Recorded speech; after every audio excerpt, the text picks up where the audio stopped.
coronation of King Charles and Queen Camilla is just days away, but we're not too sure what to expect. I mean, Charles is a modern man in an ancient position.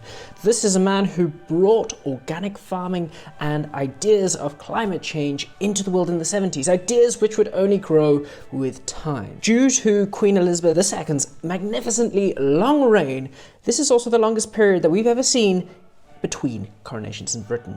So definitely my generation hasn't seen a coronation. Many other generations haven't seen a coronation. But the fact is, coronations would happen more frequently in history.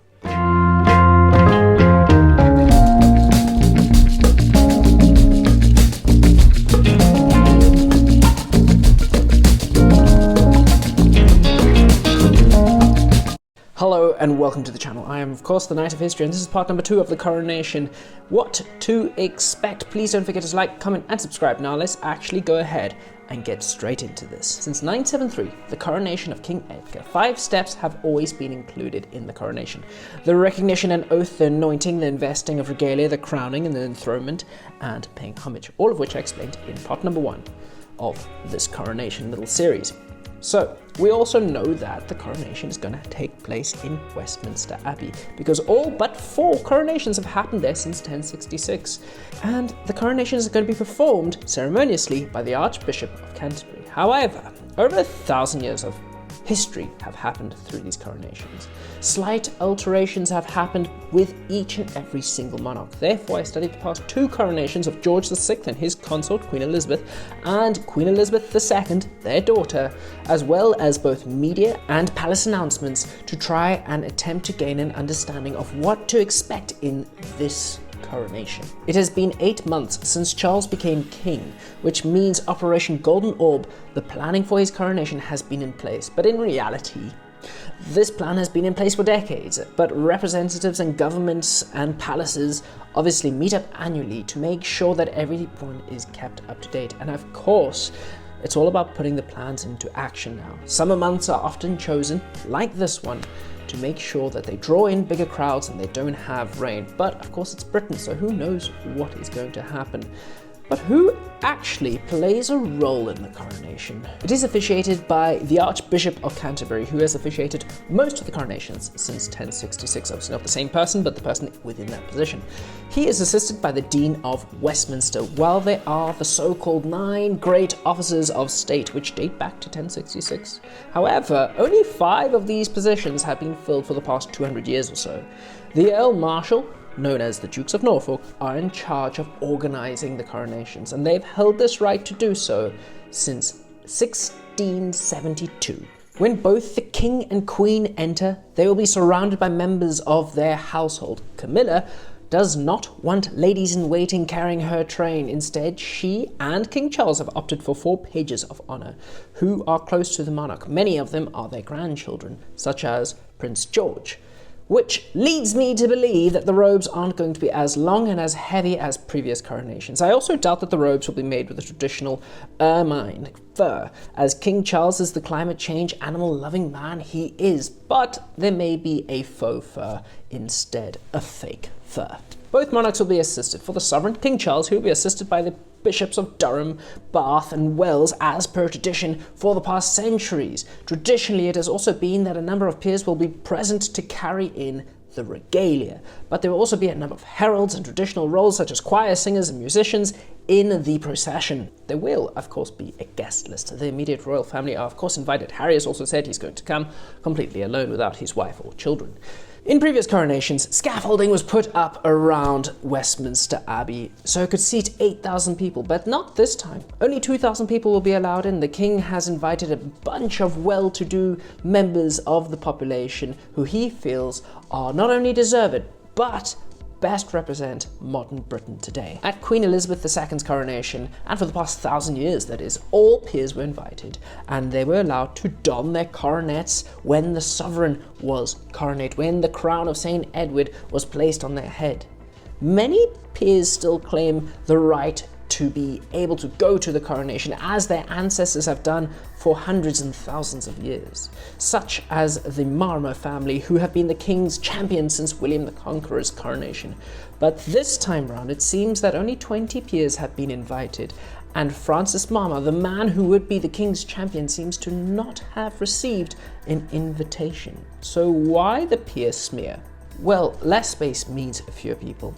But the peers have been killed to make space for Governor-Generals of the Commonwealth, charitable causes that are close to Camilla and Charles, representatives of different countries, as well as the Prime Minister's office. There's also once a tradition that no other crowned monarch should attend the coronation, but this time around a number of monarchs as well as other members of royal families will attend. But I have actually heard of one instance where one of the non-reigning royal families were invited, but the secretary who sent out the invitation sent it all to the president of that republic and not separately to the president and to the royal family. So unfortunately the invitation went to the wrong place. But the peers who would be attending have been asked not to wear their coronation robes, as is their right, but to instead wear their parliamentary robes instead. Now, before the King and Queen even get into Westminster Abbey, there will be a procession from Buckingham Palace where they will use the Diamond Jubilee stagecoach,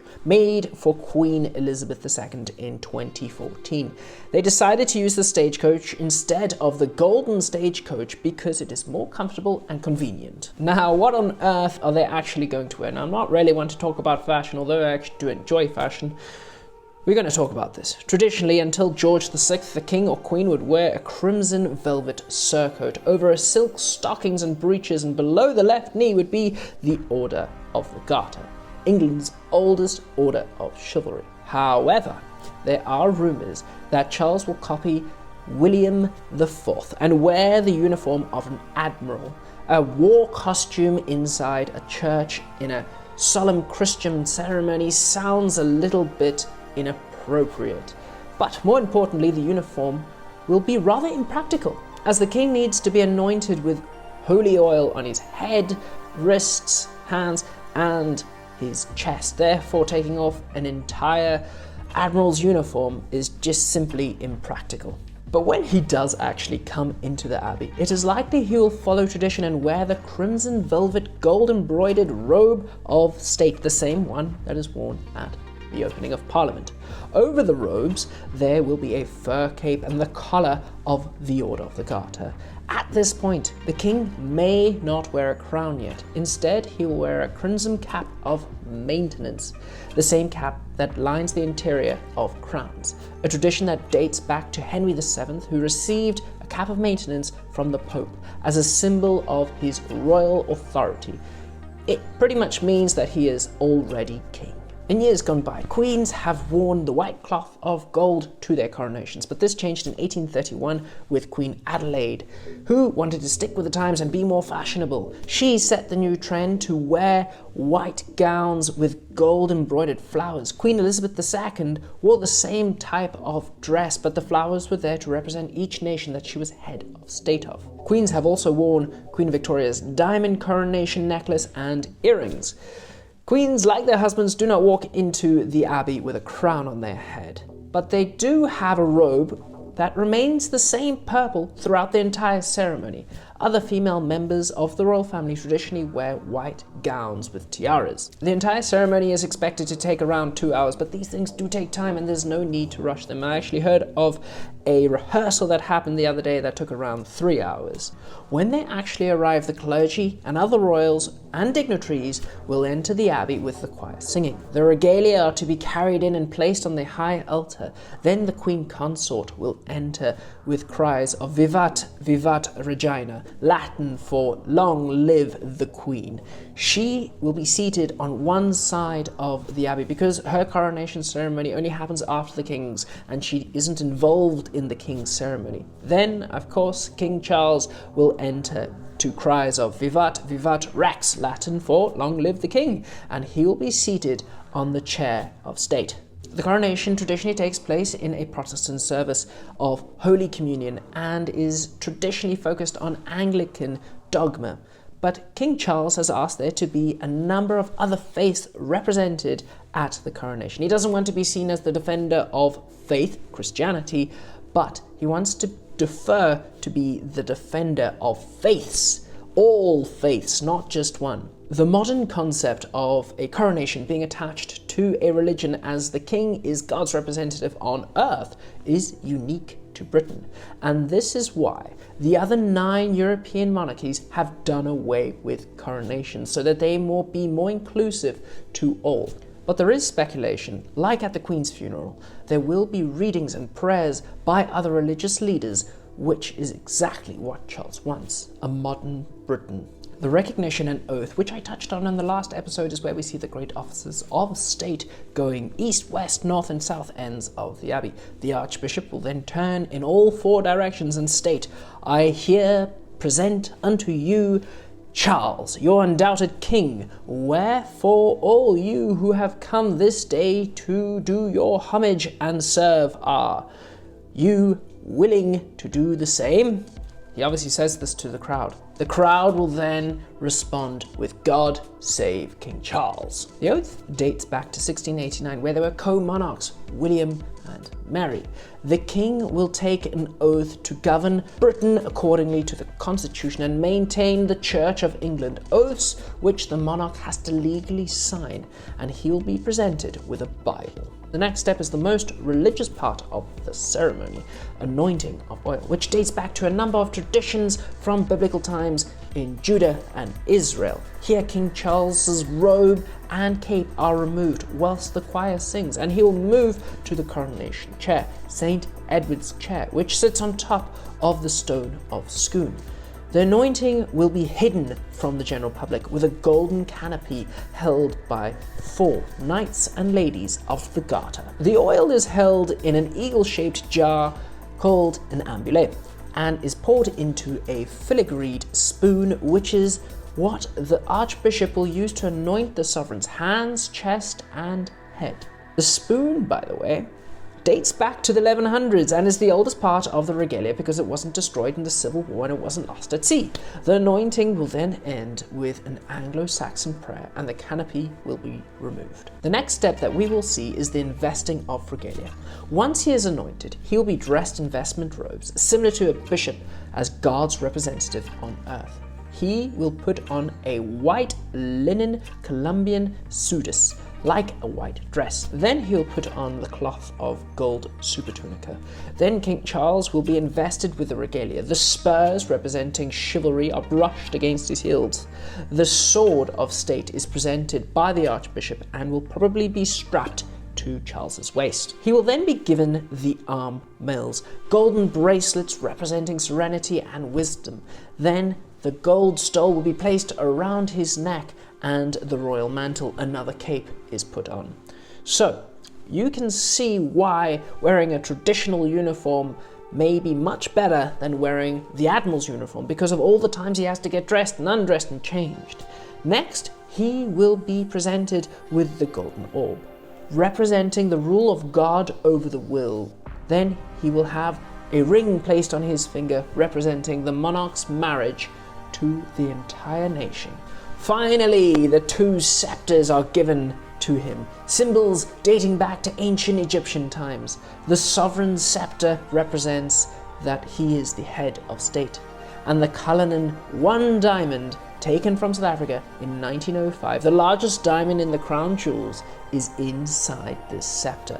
The other scepter with the dove represents the king's spiritual role. Next stage is the crowning. The archbishop blesses St. Edward's crown. I explained the history of the crown in the previous episode, but it is where the coronation gets its name from. The crown will be placed on the head of Charles, and people will shout 3 times, "God save the king." Trumpets will blow out in fanfare, the church bells will ring across the kingdom, and guns will be fired from the Tower of London and Hyde Park. The peers used to be allowed to don their coronets at this time, however, seeming that there aren't going to be many of them, and they've been told to wear their parliamentary robes, this is probably not going to happen.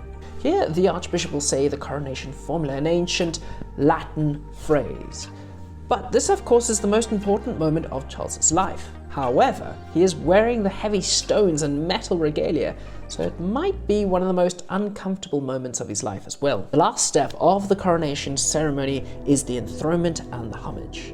The king will walk from St. Edward's chair and be lifted onto another throne by assistants and nobles, who are all there to swear fealty to the king, stating, I will be faithful and true, and faith and true will bear unto you our sovereign Lord King of this realm and defender of the faith unto your heirs and successors according to the law. So help me God. After that, the members of the royal family, according to their rank in their succession, will come up and say, I do become your liege man of life and limb and of earthly worship, and faith and truth will bear unto you to live and die against all manner of folks, so help me God. They will then touch the crown and kiss the sovereign on the cheek.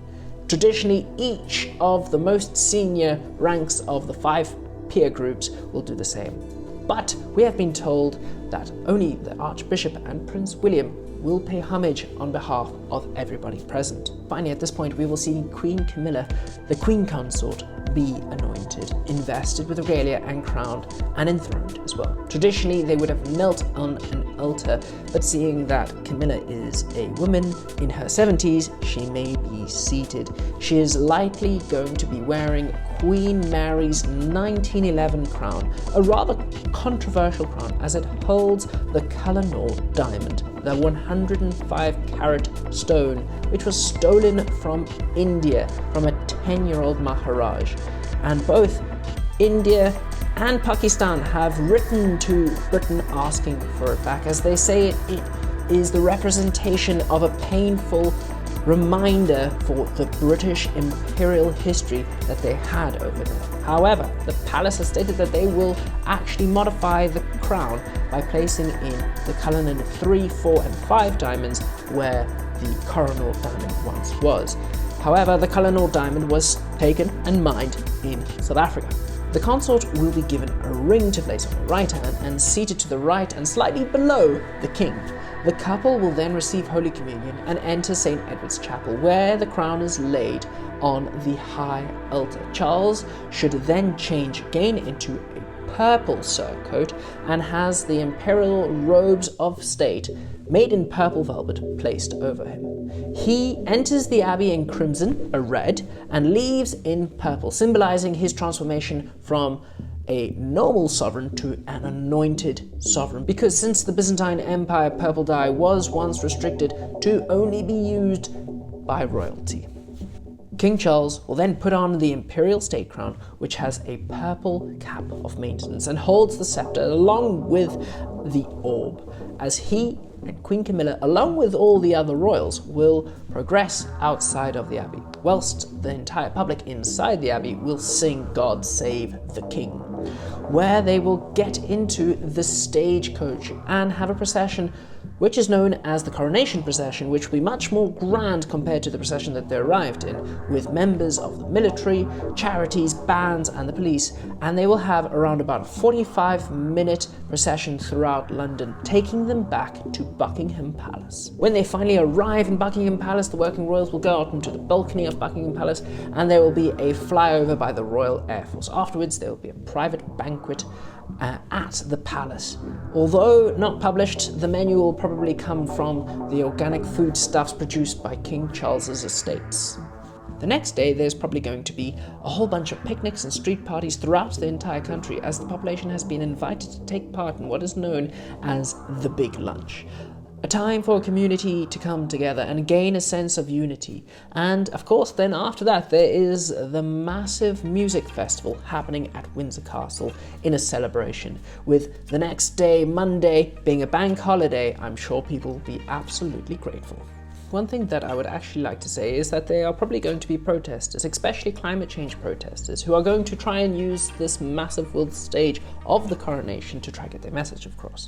Of course, this is absolutely futile and disrespectful, because King Charles is actually the climate change king, the man who brought organic farming and the ideals of climate change to the people in the 70s. Then there will of course be people probably protesting against the monarchy as a whole, but to them I would say, the monarchy is actually above politics. The head of state has no political ideals. This is a man who is going to work for their entire life to better the nation, not just 4 years as a politician to try and get as much money as possible, if they even make 4 years, that is. And according to the Investment Monitor, Each and every single taxpayer pays £1.80 every single year to have their monarchy, a total of £120 million for their monarchy. But the royal family brings in £2 billion annually. The monarchy not only makes sense in terms of tradition, culture and history, but it makes financial sense as well. I really do hope that you actually enjoyed that video. As they say, Vivat Rex et Regina, long live the King and Queen. Thank you so much for watching. The more you know.